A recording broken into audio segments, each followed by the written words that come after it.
ஓம் காலகாலாய வித்மகே காலாதிதாய தீமகி தன்னோ கால பைரவ பிரச்சோதயாது.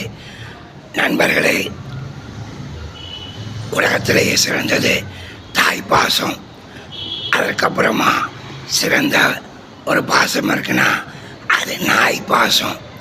என்னடா தாய் பாசம் எங்கே, நாய் பாசம் எங்கன்னு கேட்காதீங்க. பெற்ற தாய் தொட்டிலையோ கட்டிலையோ குழந்தைய தூங்க வச்சுட்டு சமையல் வேலை செய்யும்போது தண்ணி எடுக்க போகும்போது இந்த நாய் தான் அந்த குழந்தைய காவல் காக்கும்.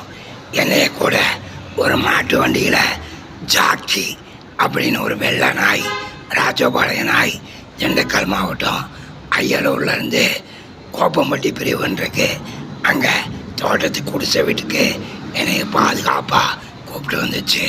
பல வருஷம் குழந்தையிலேருந்து பெரிய பையனாகிற வரைக்கும் பாதுகாப்பாக இருந்தது.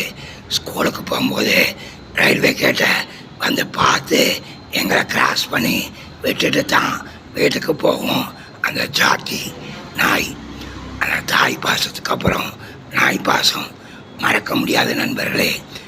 கொஞ்சம் சேட்டையும் பண்ணோம். வீட்டில் ஏதாவது தேடி சாப்பிட்டா நம்ம போனோம்னா அப்படியே ஒரு மேல் பார்வை பார்க்கும். அதிலே புரிஞ்சுக்கலாம் என்ன திருநியா அப்படின்னா தலையை கீழே போட்டுக்கும். அவ்வளோ விசுவாசம் உள்ளது. உங்களை யாராவது அடிக்க வந்தால் எகத்து நின்று கடைசி வரைக்கும் ஒருவரையும் போனால் அது உயிர் தான் போகும், உங்களை விட்டு கொடுக்காதது. ஆகவே தாய் பாசத்துக்கு அப்புறம் நாய் பாசம்.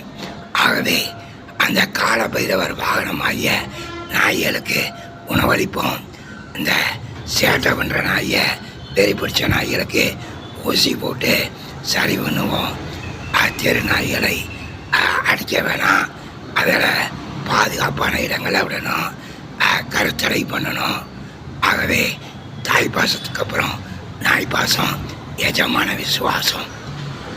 பூகம்பம் நிலநடுக்க வந்தாலும் காட்டி கொடுக்கும்.